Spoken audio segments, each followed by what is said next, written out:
Hey everybody, welcome back to another episode of the FantasyPros Football Podcast. I'm your host, Dan Harris. With me, of course, is Mike Tagliere. You can find us on Twitter at DanHarris80 and at Mike Tagliere NFL. Tags, how are you? I'm a little let down, to be honest with you. This week has not started out right, and it all comes down to just about 5 seconds ago. You don't even know it. So, Dan, we do this thing before we start recording where to sync up our audio with the YouTube channel, we always clap. And then at the end, Dan always does this thing where he goes 3, 2, 1, clap. Like he feels the need to say clap. He did not say it today. And I feel let down. It's true. I do get made fun of constantly on the show. I think that's the only reason why I'm here. So I'm trying to get rid of that. That was the best I could do. But apparently it let Tags down, which is bad because he thinks this is a terrible waiver wire week. And so I'm worried about what the show is going to be. But thankfully, we have a grade A guest. It's Jamey Eisenberg from CBS Sports. You can find him on Twitter at his name, at Jamey Eisenberg. Jamey, how you doing? I'm doing great. How are you guys? Well, not off to a great start right now, Jamey, as you can hear. Tags are already just whatever. Do you think this is a terrible waiver wire week, Jamey? I think there are plenty of options that fantasy managers can go out and get and help their team. I mean, it's not like, oh my God, there's names jumping off the marquee, but there are certainly players that you're going to find that I think are going to be impactful. So that's always fun. There's some good wide receiver options as well. Yes, I agree. I think I'm bored when it compares to like the last couple weeks of waiver wire action because it's been really, really busy. And if you were to stack up this week's waiver wire against maybe some of the prior weeks, I don't think you'd have a top 3 player in here. I think that's fair, Tags, but I also think that I haven't been that excited about the last few weeks. And we see the Rams running backs, every time we try to get excited about them, well, they're not really going anywhere. Yeah. We tried to fake it. But I agree that my top bid, for example, right now is lower than it would be in another week. But either way, we've got plenty of things to talk about. But first, let's talk about a couple of big injuries that happened yesterday that are going to affect our waiver wire pickups, but are also going to affect some players who are rostered everywhere. Anyway, we've got Austin Ekeler. He's expected to miss significant time with his hamstring injury. And Nick Chubb was already placed on IR, and he's expected to miss about 6 weeks, the early prediction, with an MCL injury. So, we'll talk about the waiver wire impact because there are some guys available that you might want to pick up. But, Jamey, let's start with the Chargers, and let's talk about Joshua Kelley here. The monstrous 25 touches against Kansas City. Didn't get a ton of work against Carolina, really kind of let fantasy managers down. Then he struggled yesterday in the tough matchup against the Bucs, and he fumbled. So how do you view Joshua Kelley going forward with this Ekeler news? I would think he's still going to be the lead guy, but, the leash is not going to be that long, just given, like you said, he didn't just fumble this week. He also fumbled the week before against the Panthers. So it's 2 fumbles for a rookie running back who looked really good in week 1 against the Bengals. Got a lot of volume against the Chiefs, but as we know, it was kind of like a grinded out to get to the 100 total yards. The thing I think that you would kind of hang your hat on is that he played 57% of the snaps against the Buccaneers and Jackson played 40%, but it's also Jackson's first game, coming back from the injury. So who knows how much that factored in. But this is one of those waiver wire guys that if you obviously can't get Kelley because he's rostered in so many leagues that you try and pick up Jackson just to see if that's the direction the Chargers go while Ekeler's out. Yeah, there's uncertainty, of course, around Jackson, given that this was his first game back since he, week 1 with the quad injury. But let me ask you something right now, Jamey. If you had to say your rest of season rankings, I'm putting you sort of, put the point on it. You had to say rest of season rankings. Where do you think you'd rank Kelley? We'll get into Jackson a little bit, but how about Kelley? If you had to say right now, if I had to guess where you'd place him roughly going forward. Somewhere around 25. Okay. I think it's obviously contingent on Ekeler's absence, but I was really excited about Kelley coming into the year, and we do a start of the week on CBS Sports, and I had the unfortunate choice of making Kelley the start of the week against the Panthers, and was let down. So the last 2 weeks have not been encouraging. I think the loss of Pouncey at center has been a problem for the Chargers in their rushing attack, but we also have the unknown of what's going to happen at quarterback for them when Tyrod's ready to go. Yeah. So I think if you tell me that it's a 6-week injury for Austin Ekeler, somewhere around 25 for Kelley was where I put him. So I'm just going to put this out there as to how I'm viewing the Ekeler injury. I think it's borderline, and this is just reading the tea leaves. I don't have any inside information that we see Ekeler again this season. And again, that comes from Rappaport's tweet that is, it's going to be a long-term injury or whatever, but that the hope is that they see he'll be able to play again before the end of the season. That to me sounds really ominous, right? Like you hope that he can play before the end of the season. That's just making me pretty worried about it. So I am viewing this as something where when I'm going into it and I'm thinking about Jackson, which we'll get to in a minute, that it's going to be a long-term injury for Ekeler. Tags, how about you? How are you viewing Kelley going forward? I have him right around the same range as Jamey does. I have him as RB 27 for the remainder of the season. I'm not particularly high on him. I am worried when a rookie running back does fumble twice, as Jamey mentioned, in back-to-back games. Justin Jackson's a guy that has stepped up in the past where he can play a bigger role in the offense. Over the course of his career, I said that he was kind of like a Raheem Mostert, where he had a high yards per carry, but he was never really used in a big role. He stepped in a few times. There was actually one game back in 2018 where he saw 10 targets against the Baltimore Ravens. He caught 7 of them for 47 yards. So he has been using that role. If you go back to his Northwestern tape, you can basically see a 3-down back, a guy that can be competent in the NFL. Unfortunately, this week was a little bit rough for the Chargers. They were down probably their 2 top offensive linemen, and Brian Bulaga and Trey Turner. So it was never going to be a successful game, but I do think Jackson's the better pass catcher out of the backfield. So he could step into more of that Austin Ekeler role than people are thinking, but Kelley's still going to get that early down role. So I'm going to say he's like an RB3 that's a little bit touchdown dependent because he's not used continuously in the passing game. It's worth noting that their upcoming schedule is the Saints and the Jets. Not good. Not great. Not too many rush defenses that you can exploit or anything like that. Let's go to Kareem Hunt, though. I mean, he's already excelling. 5 touchdowns in his last 3 games, despite relatively limited touchdowns. He has been battling through a groin injury, but he looked good. So we'll get to Dearness Johnson. But how about Kareem Hunt here, Jamey? Where do you think he's going to rank at this point, essentially in your weekly rankings going forward? I mean, he's got top 5 upside. You're looking at one of the best rushing attacks in football for a guy that's a former rushing champion and has already been successful as the second option. So, I mean, he's in the conversation to be one of the best running backs rest of the way, especially if it's a 6-week plus injury for Nick Chubb. So, I mean, the sky's the limit for Kareem Hunt right now. If you have him on your team, you're obviously thrilled about it. And if you can somehow manage to get him in trade without giving up the house, I think that's a good move to make. Do you think that the Browns are just going to turn over like a 20-touch role to him going forward? Or, I mean, is it going to be, do you think, a massive uptick in his volume because Chubb is out? I don't think it's going to be like he's getting the Derrick Henry workload, but I think he's going to be somewhere in the neighborhood of 20 touches on a week-to-week basis. I liked what I saw from Dearness Johnson, but, how many games are they going to be up by 3 touchdowns going into the second half? Right. So, I think you're going to see more competitive games. This week's a really telling one because they're playing a good defense with the Colts. Mm-hmm. Obviously, it's going to be Kareem Hunt's job to be the featured guy, but they're going to use a second guy just based on how much they want to run the ball. So this is another, take your antidepressives tags because this is a guy that could be, a guy that can help you off the waiver wire. Like you said, Kareem Hunt came into that game against Dallas with a groin injury. Imagine if he goes down, right? And over the 6-week span, there could be a week or two where Dearness Johnson is the starter in that backfield. That's a guy that you would probably start in most leagues. Yeah, tags. You've already updated your rest of season rankings, right? So where do you actually have Hunt? I put him at RB9. Yeah, I'm at 8, just to be clear. So So would you take him over Jonathan Taylor? Yeah, we've talked about Taylor. I would, Jamey. I don't know about you. Yep. Would you take Hunt over Taylor for the rest of season? I wouldn't take him rest of season, but I'd take him over the 6 weeks that Nick Chubb's out. Yeah. We've talked a little bit about Taylor. We've been a little worried about just, how he hasn't been quite, everything about it. But that's a story for another time. Let's get into the waiver wire here because that's what everybody's here to talk about. We're going to be talking about some of our favorite waiver wire pickups. But to do it right, you should be using our waiver assistant. It's over at fantasypros.com/myplaybook. Identify the top players to add in your league, view the percentage of experts who would recommend that player, and add him to your roster. You can get a detailed analysis of the impact on your team. The waiver assistant is just one of the many amazing features in my playbook. It's available for our premium members. We've got a great offer for you to get our highest premium tier for the rest of the season free. Just go to fantasypros.com/offers. Again, go premium for free at fantasypros.com/offers. All right, so let's do it like this. Let's do our usual waiver wire plan. We're going to talk about the notable waiver wire pickups at position: running back, wide receiver, quarterback, and then tight end. We'll talk about our top 5 overall. We'll talk about our best QB and DST streamers, and then I will give you a list of 10 guys who are fringe rosterable at this point, and we'll play a game of drop or keep. But let's start at the running back position. Jamey, I imagine that we've talked about whoever it is already a little bit, but who's your top running back ad of the week?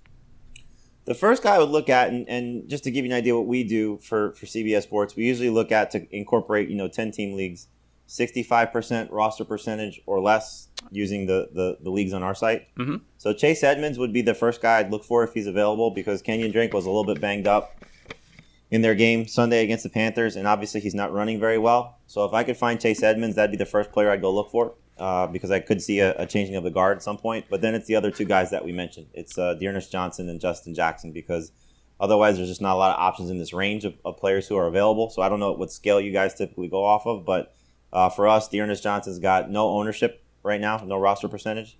Yep. And Justin Jackson's at 7%. So that's where we're talking about CBS. Yeah, you can talk about whatever you want to talk about. That's fine. We usually use 50% generally, but 65% is fine. And all three of those guys are on the list. But that's interesting to me, Jamey, that you would have Edmonds above Dearness Johnson and Justin Jackson. Schefter tweeted out earlier that sounded like Drake was okay. Do you think that Edmonds has a chance to take on a bigger role given how ineffective Drake has been, even if Drake isn't injured going forward, or is it purely more of a handcuff in case he is injured? I mean, he's obviously more of a handcuff at this point, but with the way that Drake has been so ineffective, and especially the fact that they're not using him in the passing game, we've now seen 2 weeks of a stagnant offense for the Cardinals. And so at some point, we saw last year with Cliff Kingsbury that, even though David Johnson had that huge contract, when they made the trade to go get Kenyon Drake, it was pretty obvious he was going to play the best player. And so I think at this point, they don't have a long-term commitment to Kenyon Drake. They could say, okay, we appreciate what you've done for us, but you're not getting the job done. So we're now going to turn to a guy that may have an opportunity to get the job done. And so I'd like to take a chance on that. So I don't think that you're going to play Edmonds over the other two guys right away. But if you're thinking long-term and maybe Edmonds does get that job, or if Drake goes down due to injury like we saw him banged up against the Panthers, then you could be looking at a top 15, top 20 caliber running back. So I'd rather have that on my team than the what could Dearness Johnson become or what could Justin Jackson become. Yeah, I mean, Edmonds has been involved. He's got at least 4 targets in 3 of his last 4 games. He's basically getting 6 to 9 touches, and he does have that massive upside if anything happens to Drake, or like you're saying, whether or not Cliff Kingsbury decides, you know what, Drake, you're not getting it done. We're turning to a more effective back. How about you, Tags? Is Chase Edmonds your number 1 running back pickup of the week? He's not. He's my number 2.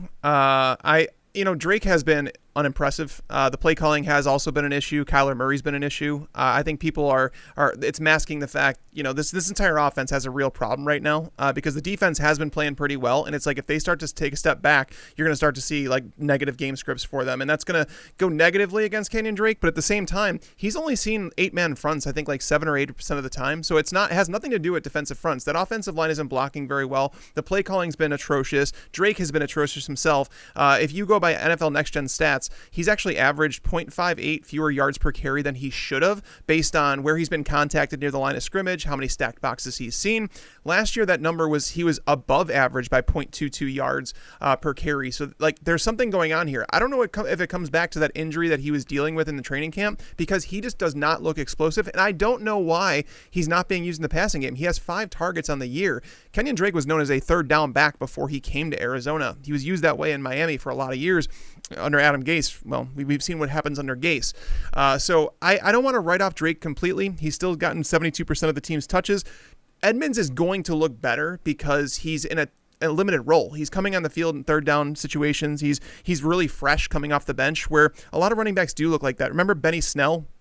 When he came in for James Conner, it's just like he's got fresh legs. That stuff's going to happen from time to time with these running backs.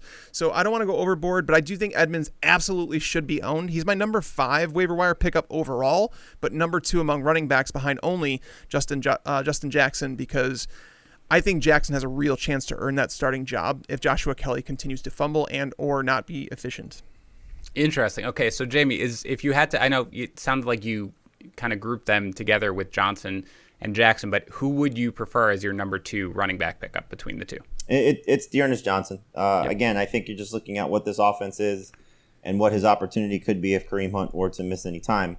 And I think this kind of goes back to, what I referenced about Edmonds long-term versus short-term. If you need somebody short-term, I don't think you can look at Edmonds and say, I'm going to use him as an Ekeler replacement. I'm going to use him as a Chubb replacement. I think These other 2 guys have a much better scenario to do that for you right away. So, it just depends on what you need. But I think, looking at this Chargers offensive line and now the injuries that they're dealing with, and looking at this offense as a whole, I'd rather have the guy that's going to work in tandem with Kareem Hunt in the Browns backfield than the guy who's going to work in tandem with Joshua Kelley in the Chargers backfield. So they're basically 2 and 2A, Johnson and Jackson, but I like the setup for the Browns a little bit more. See, Tags, this is such a good show already because the 3 of us each has a different number 1 running back pickup. For me, it is Johnson. He is the number 1 guy. And again, it's a team that even in the game that they got blown out against Baltimore, they still relied on the run. You know exactly what they want to do.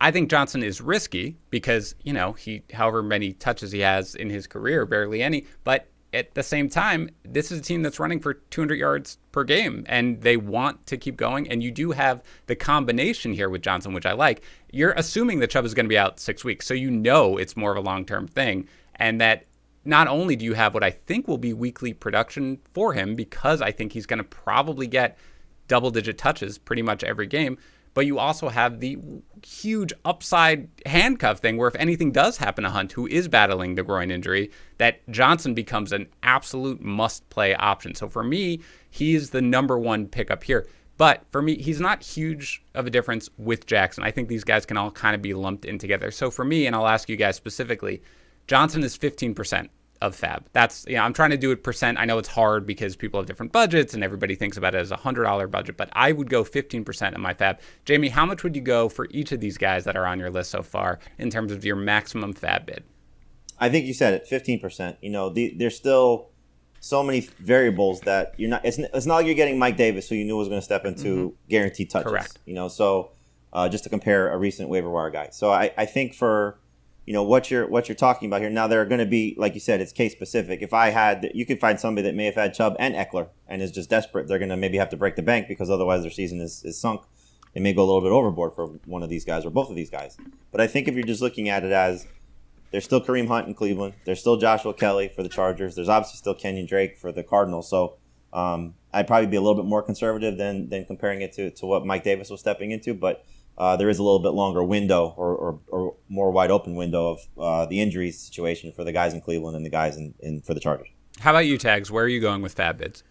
Justin Jackson, if you need a running back, I'm willing to go up to 20%. I'm not a huge Joshua Kelley guy. I don't think he's looked that impressive. He had a really good matchup against the Panthers just last week. This week was always going to be tough. We knew that. But I'm not overly impressed with him. And if he's not going to be using the passing game a whole lot, they need those targets to go somewhere. And Justin Jackson, I think, fills that role. And I don't think it requires an injury to Joshua Kelley in order for Justin Jackson to be an RB4 flex type option. So again, there's a lot of teams out there hurting at the running back position. So Justin Jackson, if you need running back, up to 20%. And then when it comes to Chase Edmonds and like Dearness Johnson, I'm around 8 to 10%. I'm not going to go high for those guys. Dearness Johnson, they're playing Colts this week. That's a brutal matchup. Colts have been so damn good. And I understand that they've shared the workload between Kareem Hunt and Nick Chubb. I think it's because the talent gap between those two running backs is so small. If you go back to Stefanski when he was in Minnesota, there was a much larger gap between Dalvin Cook and Alexander Mattison. Mattison was not a player that you could start on a regular basis, even though he was good. So I think that Dearness Johnson is more of like a handcuff to Kareem Hunt right now. He's going to be mixed in, kind of like a larger than Duke Johnson type role.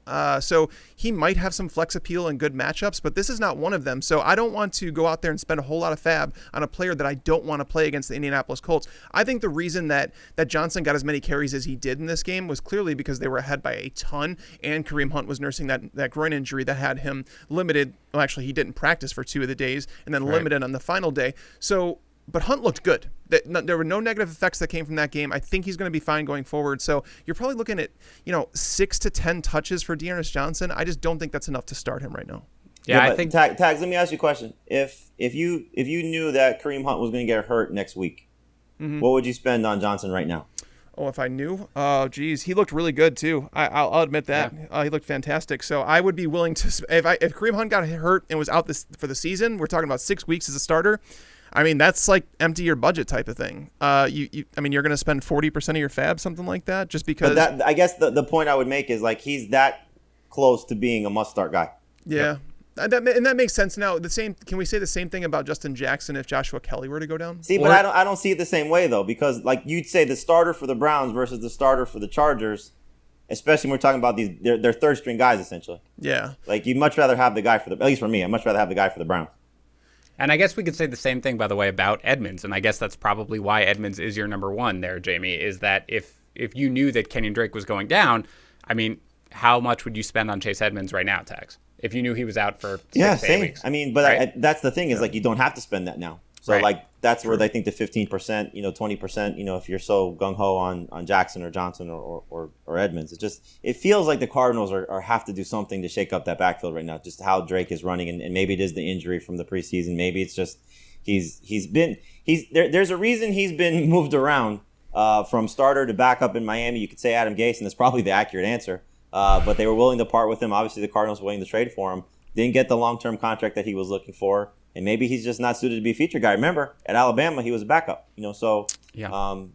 He's never really had a 16-game stretch of being a featured guy, and maybe the Cardinals aren't going to get that from him this season. Yeah. So Dan, real quick, Dearness Johnson.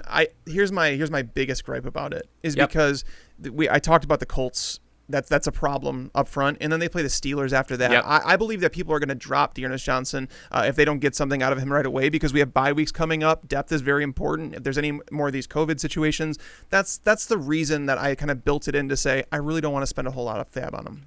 I think that's fair, but I mean, again, you'd have to say the same thing with Jackson, where he's got the Saints and then he's got the Jets, and even Edmonds right now with the Cardinals, and you're assuming he's not going to factor in a ton this week because the report is that Drake's okay. He's got the Jets. None of them has a great matchup right now. So for me, I will say this about Edmonds: he's a Fordham kid. Last time he went to New York last year was a Giants game. Wow. Yeah, that game when he had 3 touchdowns that game. Yeah. I think that's fair, but the Jets are really just on the upswing. Dan knows all about the Jets. Yes, I'm a Jets fan, unfortunately, Jamey. I'm forced to watch them, unfortunately. Anyway, I would have Johnson my number 1, Jackson my number 2, because I do think these are guys who, even with the matchups, you can start in a pinch right now, and they'd both be max for me at 15%. Edmonds is a little less for me because, I mean, you guys are making some good points, and I am a little concerned, Tags. You bring up the point about the walking boot. I don't know. Maybe there is just something going on with Drake that he's not fully healthy, but whatever it is, I do think I might bump up the bid for Edmonds a little bit, but I think I'm probably going to max it at 8 to 10%. Let me name a couple of other guys here, Jamey. Let me know if you think any of them are even worth a pickup if you're struggling. Damian Harris, Reggie Bonifant, Keyshawn Vaughn, Travis Homer, or of course Frank Gore. So any of those 5 are worth picking up? Well, I spent all my FAAB on Frank Gore a few weeks ago, so I'm already a Frank Gore fantasy manager. I think the short week for the Bucs, the fact that Bruce Arians said that there's a chance Leonard Fournette can return, I'd probably be a little bit concerned about investing too much in Keyshawn Vaughn, because they obviously still have Ronald Jones, and I don't think it's a long-term injury for LaShawn McCoy, at least what I've heard. Bonifant is another guy with the report that Christian McCaffrey at least one more week away, so that if he's going to come back. There is the handcuff window to Mike Davis, but if obviously McCaffrey's there, then Bonifant goes to the third role. So there's not a lot to like about these guys. Homer's interesting with Carlos Hyde being banged up, but it doesn't sound like it's a long-term injury. And obviously they played DJ Dallas as well in that game against Miami. So my guess is they're going to start to increase his workload also after he was banged up in training camp at the start of the year. So I think you're looking at these 3 guys, and that's the unfortunate thing, because we do know that there's 2 fantasy managers that are searching for running back help. Hopefully, you're going to see some guys, like you said, Tax. There are going to be some players who are dropped, and maybe we start to see some of those fringe players, emerge. I don't have the names off the top of my head, but you could see, some of these, Sony Michel, for example, getting dropped. Or Damian Harris is an interesting one. I'm glad you mentioned that one. That's a good one, because the Patriots now, with Sony Michel banged up, and we know that they're going to look for some semblance of a rushing downs guy, because I don't think they want to throw Rex Burkhead into that role. So that's a good one to stash, just to see what happens with Damian Harris moving forward. Yeah, Tags, you had mentioned him before too. And again, Sony Michel, the report already, he's inactive tonight for Have the they Chiefs. Activated Damian Harris yet though? Because he was on IR, and they could have activated him today. I haven't heard anything yet though. I haven't seen anything about him being activated yet. I'm going to guess no, because they'd have to make a transaction.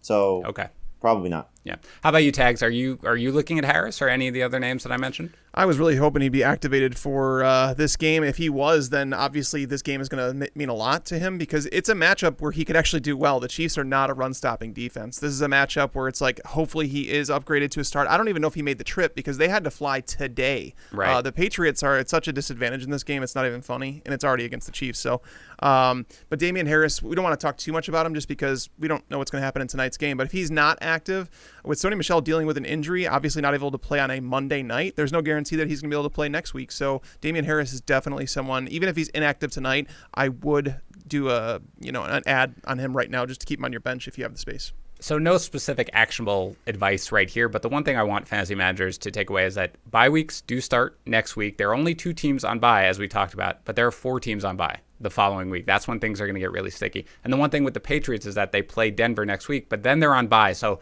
Harris is going to be kind of tough unless he comes back and he's going to get a big role that first week, because otherwise you're looking at a few weeks before he's really going to get a major role. But let's go to wide receivers here. Jamey, who's your number one wide receiver pickup of the week? This is a short-term versus long-term thing. Short-term, if I need somebody, right now I'm going to go look for Scott Miller because the Bucs playing Thursday night, down O.J. Howard now, most likely without Chris Godwin. You see that there's a connection. We've heard about it throughout the course of the offseason with Tom Brady and Miller. And so the fact that you finally got a big game out of him in a matchup against the Chargers, I think that's something to carry over. Not the easiest matchup against the Bears, obviously, but obviously, you're looking at some concentrated targets now coming for him. But long-term, if I had to pick up somebody, I would still look at Laviska Shenault if he's out there and T. Higgins. With how those two guys are starting to come on in their offenses and A.J. Green struggling for the Bengals and obviously Joe Burrow not caring about the name, looking at the production.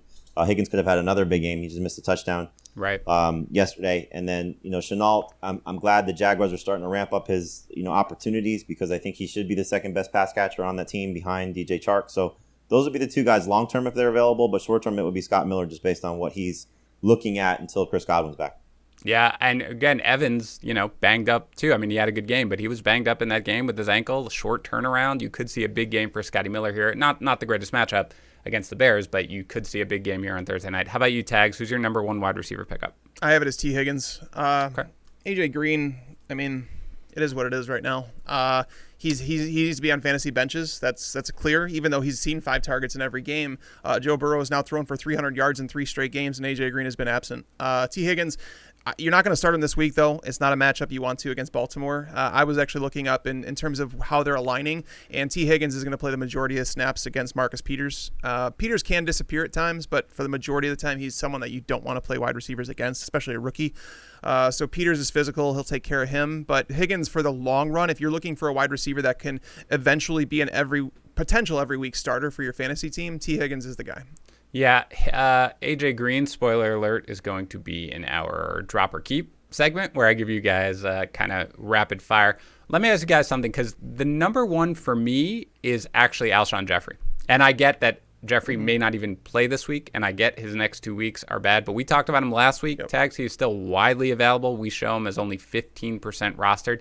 Higgins is a guy, he's right up there with Higgins for me, and it's really a 1A, 1B situation. But Jeffrey is a guy who we've seen that when healthy, he produces, and he can probably produce like a wide receiver too, to the point where if he's healthy, it's like guaranteed production right now. And I find it a little curious that he's so widely available. I get all the injuries and everything like that. But Jamey, we talked about it a little bit last week, is that for the most part at wide receiver, I look long-term. Running back, I look more for the immediate need. But wide receiver, I think you can stream a lot of guys. I mean, you've got guys like Shenault who are always widely available. Another guy who I don't mind picking up is Tim Patrick. Guys like that, I think you can get in your wire. So for me, a long-term guy like Jeffrey is somebody who I think I'm looking at more closely. Do you think Jeffrey is somebody who's going to be able to help? Is he widely available on CBS? Yeah, last time I looked, he was like right around 20% rostered, so for sure. And he's in the conversation. You just have to hope that the foot is right, but the opportunity is clearly there. I mean, when they're throwing guys out there that you never heard of, right? And Carson Wentz is, just basically begging for somebody to come help him. So Jeffrey's always been a security blanket for him. He's had very good moments, as we're well aware. It's a team that's, I was impressed with how they performed against the 49ers, but I think it speaks more to the 49ers than it does the Eagles, just given the injuries they have on defense. But Jeffrey has such a huge opportunity if he could stay on the field with Deshaun Jackson banged up. Jalen Reagor's out for several more weeks with the thumb injury. No Dallas Goedert. So he should be a guy that Carson Wentz will lean on, and hopefully that's the case.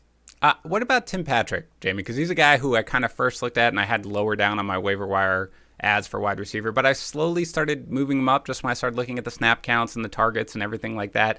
The defense isn't good. They're going to need points. They're not, playing Jerry Jeudy quite as much as I mean, he's getting out there, of course. He's playing in the slot, but he's not. He's really in 3 wide receivers setups for the most part. You've got Cortland Sutton injury. I'm not sure about how bad Hamler's injury is. Do you think Tim Patrick is a guy that fantasy managers can use or just ignore? Oh, I think for sure. The fact that the first game against Denver, the first one, without Drew Lock, he performed well. Against Tampa Bay, excuse me. Yep.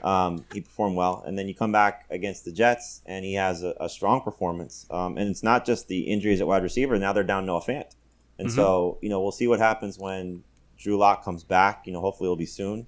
But I think the opportunity is in front of him, to take advantage of it because, like you said, Judy's just not commanding the type of playing time and targets that we would hope when the door opened after Sutton's injury. So he's a guy I think that, the touchdowns may drive the casual fantasy player to look for him.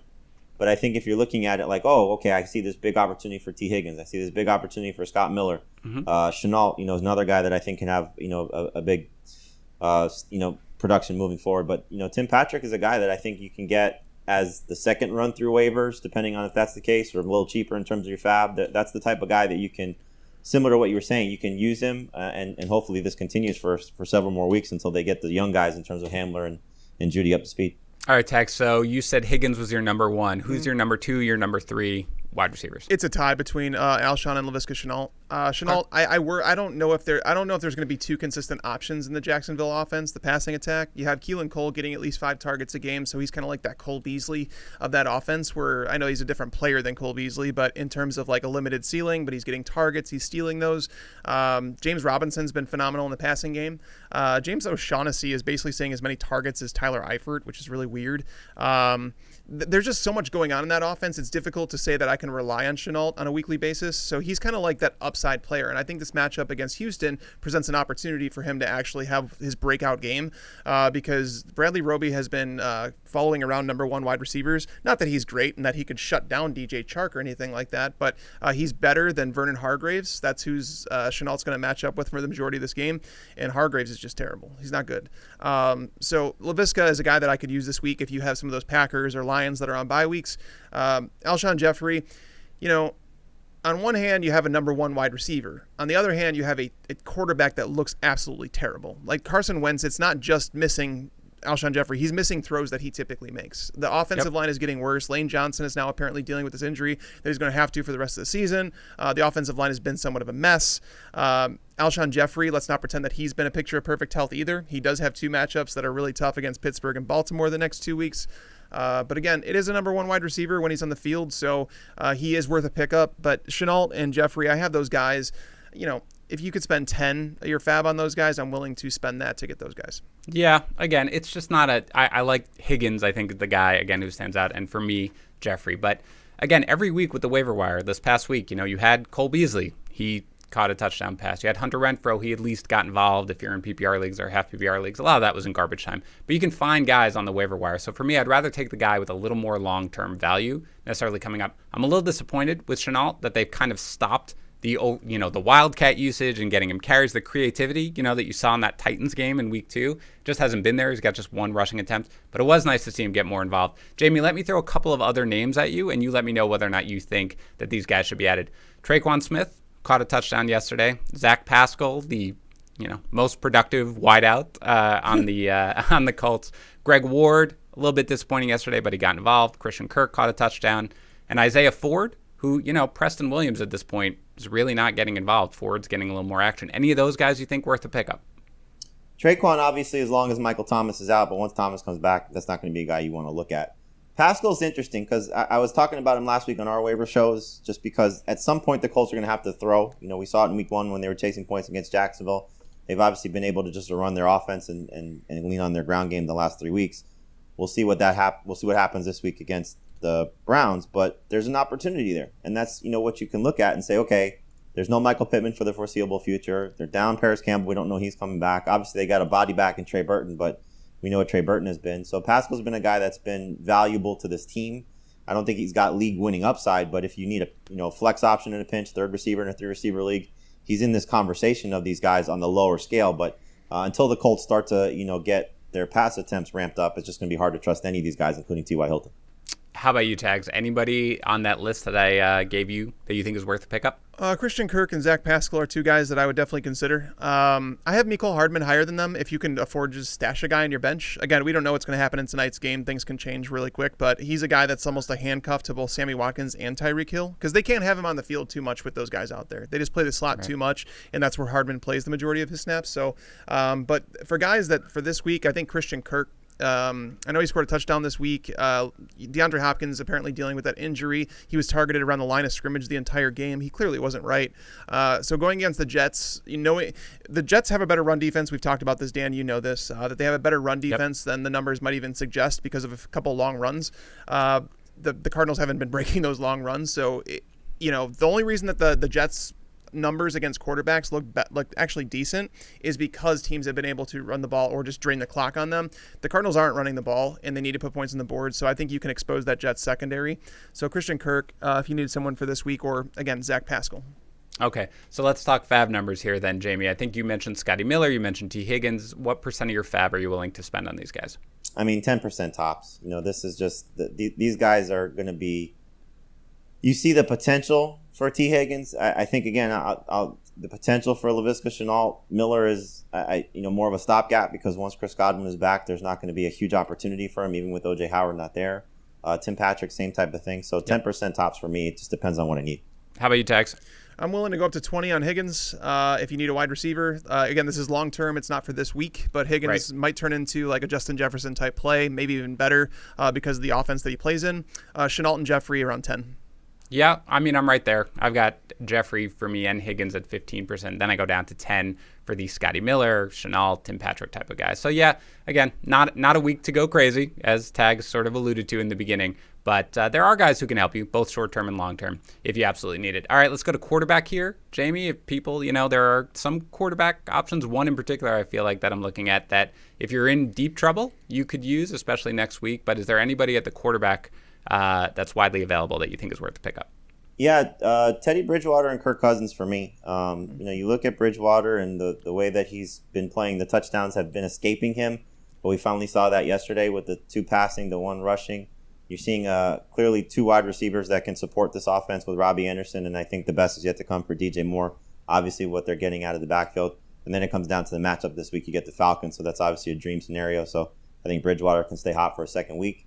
And then Cousins is a guy that, obviously the volume is not going to be there. I don't think that's going to change too much. But playing against Seattle, I know Ryan Fitzpatrick didn't have a good game, but I think with what Jefferson is now showing you 2 weeks in a row, obviously Adam Thielen's still one of the better receivers in the league.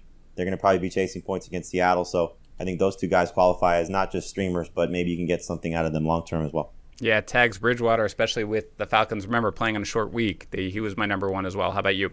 Yeah, I have Bridgewater there. I think Jamey nailed it here. Cousins is fantastic as well. The Seahawks have seen 200 pass attempts against them in 4 weeks. Yeah. That's 50 pass attempts per game. Yeah, this was an annoying week for that game. Like, that game should have been much bigger, and it really disappointed fantasy managers there with the Dolphins and the Seahawks. But whatever, I think we're all in agreement. Bridgewater is a guy who I think you can get away with now and potentially long-term if you're struggling really at the position, because he is, I like what I've seen from that offense right now. It'll be interesting to see when McCaffrey comes back, if it looks any different. How about tight end, Jamey? I hate tight end. We always hate talking about tight end, but are there any tight ends that are widely available that you think are worth a pickup? The only guy that falls in our range, and it's a little frustrating because I've been saying it since Blake Jarwin's injury, is Dalton Schultz. And, the fact that he's still, for us on CBS, almost available in like 40% of leagues is a little surprising, but I mean, you saw the prior 2 games coming into this game against Cleveland, 16 targets, and then he just has another strong performance. We knew Blake Jarwin had a chance to be good, just given the opportunity with Jason Witten gone and what Dak Prescott does with tight ends, and where Jarwin was already coming in with a 40-target season, and now Schultz has just kind of picked up and ran with it. So he's the one by far, and I think you can make a case he's the most important person to pick up off the waiver wire this week if he's still out there. So let me ask something, Jamey, because Tags and I do a Sunday night recap show like right after the games, and we have a segment called "What's Your Problem, Man?" where I yell at him about his rest of season rankings and why he's too low. And Dalton Schultz was the headliner of it last night. I don't know if you do rest of season rankings, but ballpark it. Where do you think he'd rank for tight ends going forward for you from a rest of season perspective? I had Jarwin 11 coming into the season, so he's in that top 10 range. Yeah. All right. I'm not going to embarrass Tags right now. I have Schultz at 15 right now for the rest of the season. But I don't know what's going on with his injury right now. Like what he suffered at the end of that game. I don't know if it's something that's going to cause him to miss time or not. But I haven't heard anything on it right now, so I think we can presume that he's fine on it. But yeah, I mean, if he's available, certainly. How about you, Tags? Is there anybody else who you might look at if they're available on the waiver wire for tight ends? Eric Ebron's fine. He's playing Philadelphia this week. He has been running a lot more routes than I thought he was going to in this offense.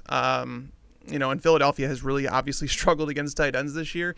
They've allowed, I think, 2.83 PPR points per target to tight ends after that explosion by George Kittle. You can go back a couple weeks ago. Tyler Higbee was the one that was scoring a couple touchdowns. So Eric Ebron is someone that I would look at. Mo Alley Cox, I like the player, hate the situation. He's just sharing too many snaps there. You were so excited last week. I was, and that's what I'm saying. I wanted to see if it changed, if it was if it's something that we could expect going forward, and we can't, unfortunately, because Doyle's back on the field, Trey Burton's back in the mix. He got some snaps, he got some targets. So, he should be a guy that we were going after, but right now I'm willing to drop him. Can I ask you guys, do either one of you think there's any chance, if you're really, let's say you're really struggling, okay? I mean, you're in a 20-team league or something like that. Is Cameron Brate somebody you could look at least for, the short term, given the O.J. Howard injury and the fact that every receiver is injured over there? Jamey, do you think Cameron Brate's somebody? Yeah, I mean, he's in that, touchdown or bust category. Okay. So if you're desperate, I think he can obviously, he should get a bigger role. I mean, the fact that what they paid him, that they kept him, that Gronk looks just like a shell of himself, obviously. So he's not a bad dart throw if you're stuck, but you got to be really, really stuck, and probably more in a tight end premium league than a standard league, or regular redraft league. Yeah. I think the one guy that we'll probably be talking about tomorrow, at least that's the hope, is Robert Tonyan. For what he's done the last 2 weeks, certainly last week against the Saints, and he has a great matchup against the Falcons. If he comes out of this game healthy, now that Allen Lazard is out for the season, who knows how long Davante Adams is out. They're on a bye, so you can't use him next week, but I think he's somebody that's going to come into the conversation as a potential borderline starter if the injuries continue for this Packers receiving corps. Yeah, and as we record this, it's Monday afternoon. We haven't heard the official word, but we have Davante Adams tweeting out that he's not going to be on the field tonight. Right. So we're assuming that. So hopefully Tonyan does have a big game. Out of curiosity, Tags, if you had to run it now, your waiver wire rankings right now, would Tonyan be at the top of it? Without seeing what happens tonight.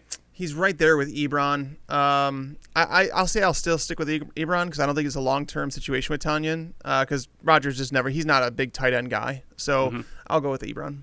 All right, and Jamey, for just back to Schultz real quick, if you are struggling at tight end or, whatever's going on, and Schultz is available, I mean, how much of you legitimatally don't have a good tight end. You have been streaming tight ends all year long, and Schultz is somehow out there. How much of your FAAB would you be willing to spend on him? At least 20%. I mean, again, the running backs have a lot of ifs and whats and who could happen in this, and the wide receivers, yes, long-term, this guy could be good and showing you some flashes. This is a guy you can plug into your lineup right away. I think you look at the Cowboys and their offense, I know there's so many mouths to feed, but the one sort of, I guess the second constant has been the tight end. So it's been Amari Cooper and then the tight end and then the third, the second receiver. So they're throwing so much. Their defense is so bad. He's involved. I love the setup for Dalton Schultz moving forward. Yeah, no, I agree. I think it's just that, for pretty much everybody other than Michael Gallup, for whatever reason on that team right now, everything's going well. All right, so let's now go out of the position and just rank overall for whatever, any position, your top 5 waiver wire pickups of the week. Go ahead, Jamey. I'll go Dalton Schultz 1. Then the next 3 will be the running backs. So I'm going to say Chase Edmonds 2, Dearness Johnson 3, Justin Jackson 4. And then, again, short term, if I need a receiver, I'll put Scott Miller 5. Long term, I'll put T. Higgins 5. Okay, very good. How about you, Tags? I have Justin Jackson, T. Higgins at the top. Those are the guys that I go up to 24 if you needed to. Laviska Shenault, Alshon Jeffery, and Chase Edmonds all in that 10 range. Yeah, I've got Jeffrey, Dearness Johnson, T. Higgins, Justin Jackson, and Scotty Miller with Jeffrey. There's not a huge difference between them, but I would go 15% essentially on the top 4, and Miller is more like somebody who I would go 10% and more of a short-term guy. All right, let's go to top QB and DST streamers. I mean, again, whenever we talk about QB waiver wire pickups, we go through it. I assume Bridgewater, if there is a streamer, that's your top guy that you would have this week, right, Jamey? Yes. Okay. Anybody else on the out there that we haven't touched on already? I mean, Minshew is still out there in a lot of leagues, I guess. He's against the Texans. But anybody else, either Tags or Jamey, who you guys like as a streamer this week for quarterbacks, other than Bridgewater? I think if you're desperate, and you got to be desperate, but the matchup is great, is Daniel Jones, because the Cowboys are so bad. And so they're going to be chasing points. We don't know if Golden Tate's going to be suspended following the fight, but this could be Daniel Jones' best game. It could be the Tampa Bay game from last year, just where he's finally connecting with his receivers. But again, you got to be desperate. Bridgewater should be ahead of him. Like I said, I would take Kirk Cousins ahead of him. But if you are completely stuck and you need a 1 week play because you don't have Rodgers, you don't have Stafford, who knows with Cam, you could be looking for just a desperation, good matchup scenario. Daniel Jones falls in that category for me. No, it's a good call. It's a good call because I do think if there is going to be a week, it has to be essentially this week. How about you, Tags? Anybody else we haven't mentioned? Well, shameless plug here. On Saturday morning, I released an article called Weekend Waiver Wire Stashes, and it looks ahead for the following week, the players that everyone's going to be going to the waiver wire to grab.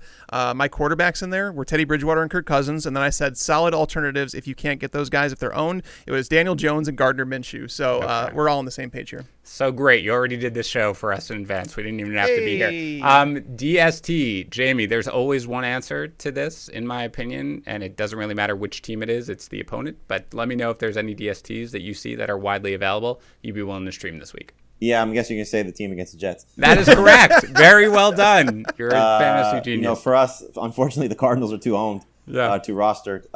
The first thing I would do, honestly, though, is look to see who dropped the Steelers, because I'm sure there's one or two people in every league that did, there's probably one person in every few leagues that did because of the moves you had to make, given the uncertainty of the Chiefs and Patriots game as well. So take a look and see if the Steelers are out there. But otherwise, yeah, if you can find the Cardinals, I'd go look at the Cardinals. Same thing if somebody may have dropped the Patriots. They have a very good matchup coming up this week as well. So those would be the first places I would look. It's not really a great week, though. No. In terms of finding DSTs. I do think that one sneaky one could be the Browns. They're doing a good job of getting after the quarterback. It's a very good offensive line in the run game for the Colts. But we know what happens to Phillip Rivers when they're chasing points. And if Cleveland is playing with the lead, Rivers looks shot to me. So I could see a pick six. He can get turnover prone, as we know. We saw it in week 1. So the Browns are a sneaky one for me. Yeah, there's nobody who's hosting this program currently who said, I don't believe Phillip Rivers is done at the start of the season, and that he blamed it on the offensive line. So I don't know what we're talking about there. I agree with you, though. I think Cleveland is good, widely available. Not a bad pickup right now. How about you, Tags? Anybody we haven't touched on yet? I'm going to What about the Texans? I'm going to throw up a little. No, I'm not going to do that. But I'm going to throw up a little bit, and I'll say the Cowboys, which is weird because they've been so bad. But through 4 games, the Giants, they've scored 47 points. They have a terrible offensive line. This whole Golden Tate thing, we don't know what's going to happen. They don't have Saquon Barkley. They don't have Sterling Shepard. It's just ugly, man. If there's a game for the Cowboys to bounce back and kind of get right, this could be a game where the Cowboys jump out ahead, and it forces Daniel Jones to obviously take some shots down the field. With so many plays per game that are being run against the Cowboys, there's going to be a lot of chances for turnovers. So I think the Cowboys are, as bad as they've been, I still think that they could be considered a streaming option this week. Yeah, this is a little bit like the irresistible force meets the immovable object in terms of streaming DSTs. It's all terrible DSTs versus equally terrible offenses. Again, I would, if I'm desperate, be willing to take a look at the Texans just because I think that Gardner Minshew is almost certainly, he holds the ball for a while. He's probably going to take some sacks. He'll probably throw a pick or two when he's in comeback mode. So if you're desperate, you can take a look there. All right, drop or keep. 10 guys who are fringe rosterable, and I want to know, you can give analysis if you want. You can just go drop or keep, whatever you want to say. So let us start, Jamey. Drop or keep Brandon Cooks? Drop. Tags? He's droppable for some of the guys we've talked about today. This was so disappointing, this past game. I agree. Drop or keep, Jamey? Zach Moss? Keep. Tags? Keep, yeah. Yeah, I think the reluctant keep. I agree with that one. Jamey, drop or keep any Ravens running back? I'll still keep Mark Ingram, but it's certainly if he's the last guy on your roster or your running back group, and depending on what your roster restrictions are, like you'd rather have Justin Jackson, Dearness Johnson, or Chase Edmonds at this point, just given what the scenarios are. And no qualms whatsoever about getting rid of J.K. Dobbins? I think you have to make that choice unless it's a keeper dynasty league, because he's basically the third guy in terms of production behind Gus Edwards right now. Right. How about you, Tags? Drop or keep any Ravens running back? That just hurts, man. I mean, I would say Dobbins and Ingram are still keeps for me, considering the lack of there's just not a whole lot of running backs out there in like 12 team formats, where if you start 2 running backs in a flex, that's 3 running backs most of the time you'd want there, and there's just not enough running backs for me to say let those guys go, because if there's an injury to Mark Ingram, J.K. Dobbins is probably a league winner. Yeah, Do you think it's Dobbins though? That's the question. What's Right. that? Do you think that they're going to just turn to Dobbins? They could turn to Edwards. Not necessarily, but I think he would take on a lot of the role. So Agreed. I think Edwards would still carry some. I think they know what he is at this point. He's probably gonna get 8 to 12 carries per game. But if you combine the opportunity, most of the opportunity that Ingram was getting, Dobbins, and that was my knock, to be fair. This is my knock on Dobbins before the season. I said, I don't even know if they'd go to him in a workhorse role if something did happen to Ingram. And I'm not convinced that they would, but I still think it would be enough where he would be an every week start in fantasy. Okay. Well, I fall exactly basically how Jamey laid it out, which is if I roster Ingram, which unfortunately I do in several spots, I'm still probably holding him, but I don't feel compelled to do so because I do think that if there's somebody who can help you immediately, you go to them. But otherwise, I'm okay to hold him. Let's go to drop or keep. A little bit of an easier one, I think, in this one, but drop or keep Tyler Higbee.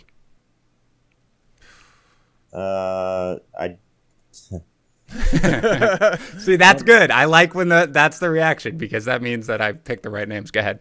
I probably would drop for Dalton Schultz for sure. Ooh, okay. How about you, Tags? He's technically droppable, but I don't think that there's anybody in the waiver wire right now that I would say to drop him for. It needs to be known that he's not running nearly as many pass routes as he was last year. He's only run through 4 games 73 pass routes. Basically, he's running half the routes that the wide receivers are. It's not great. By the way, if you dabble in prop betting, you should know that for the most part, the prop bets on Tyler Higbee's receptions are 4.5, and you should be making a killing betting the under every day. Drop or keep Jamey. Any Rams running back? No, I keep them all. You'd keep them all? I would. Wow. All right. So how does it play out then? I mean, are you starting any of them right now if you roster them? So just my first run of rankings for week 5, I have Malcolm Brown as like a borderline starter and Henderson as a flex, just assuming that Cam Akers is out. I'll still go back to the reports. Jordan Rodriguez, for example, she's fantastic, covers the Rams for The Athletic. You know, that she thought, based on what she was hearing, that they'd hope to get Cam Akers going by the middle of the season. That may have changed, but I still think there's huge upside for him. And obviously right now with him hurt, you know, you're seeing 1.5 great games of Darrell Henderson, who I think could still be productive. I just like to see. It's more of a speculative thing more than I'm playing these guys. Okay. How about you, Tags? Drop or keep any Rams running back? I'd keep Darrell Henderson. Malcolm Brown, I don't even want to deal with it. Cam Akers probably should be held because I think they eventually want him to have that job. It's just a matter of, I don't know. This team, it's Kyle Shanahan basically 2.0. Sean McVay wanted to be that guy, and, well, he's being that guy. Yeah, they've got Washington this week. This is where I will do my once out of every 10 where I just kind of shrug my shoulders and I say, do whatever you want. With this one, like I have Henderson in the league. I will hold him probably. But if I have to move on, I have to move on because like we've talked about, I think that, Sean McVay wants this to be more of a committee as best he can. Drop or keep. He was probably dropped already, but drop or keep Carson Wentz, Jamey. Yeah, drop. Tags. Drop. I agree. Drop. Drop or keep Jamey, Michael Gallup. Keep. I still think there's good production coming. We saw, a good game from him 2 weeks ago. He should have had 97 receiving yards in week 1 if the pass interference call wasn't called. So I'll still hold for another week. How about you, Tags? Yeah, keep him on your bench. Yep, agreed. Drop or keep Jamey, AJ Green. Ay. What happened to this guy? I'll probably still keep, but it's another week. Tags. I'm keeping. Are you okay, Tags? I know. I'm gonna keep. He's got 6 end zone targets on the year. Actually, he's tied for the league lead. He's still up there in air yards. The opportunity's there. It just like when you look at the guys that you'd be dropping him for. I mean, I'm just like, are those guys guaranteed 5 targets a game like Green's been getting? I don't think so. So, yeah. It's an interesting one for you, Tags. I got the question of, because you love T. Higgins. So who would you rather play moving forward, T. Higgins or AJ Green? I still have AJ Green higher in my rest of season rankings. So that goes to show that's why I wouldn't drop him just yet. I think it's going to depend on matchup a lot of the times, where it's like if the opponent has a shadow corner, I don't think AJ Green can beat that anymore, whereas T. Higgins would benefit from that. And that's what, going back to that Eagles game where T. Higgins played well, it was, you had Darius Slay covering AJ Green, which allowed T. Higgins to reap the benefits of that. So this week, AJ Green is going to see a lot more of Anthony Averett in coverage. So this could be a week where Green gets back in people's good graces, even though I still can't recommend starting him. You have to like make sure he gets back on track before you start him. But again, on your bench, if he's getting 5 targets a game from Burrow, this team's going to be in negative game scripts all the time. So I think AJ Green is a keep for now. Just keep him on your bench. All right, Jamey, drop or keep Darius Slayton? I'm going to keep for this week because if he doesn't play well against the Cowboys, then he's an easy drop. But for this week, I think you keep him. Tags? Keep. Yep, for this week, certainly you want to see, but I agree. If it doesn't get it done this week, you can certainly move on. Finally, drop or keep Leonard Fournette? I'll still keep. I'm not sold Ronald Jones is going to be the lead guy for the rest of the season, and I don't want to drop him after he's hurt, knowing that now LaShawn McCoy is hurt. We'll see what they do as, maybe just concentrating the touches for those two guys. How about you, Tags? I will keep, even though it makes me want to throw up. Yes, that's actually the perfectly correct answer. All right, that's it for Drop or Keep and our Waiver Wire show. Jamey, thank you so much for coming on. Just remind everybody where they can find you and your great work. I appreciate it. Thanks for having me, guys. You can check us out. CBS Sports HQ is our 24-hour streaming network. We do our Fantasy Football Today show every day at 12 Eastern from Monday through Friday and 10 a.m. on Sunday for our pregame show. All right, guys, don't forget to check out our waiver assistant over at fantasypros.com/myplaybook for help with your pickups. And remember, go to fantasypros.com/offers to get a premium subscription for free. We will be back tomorrow with another episode, and I'll talk to you then. Thanks for tuning into the Fantasy Pros YouTube channel. Make sure to check out our featured videos as well. Also, make sure to click that red subscribe button to get notified when we post videos in the future.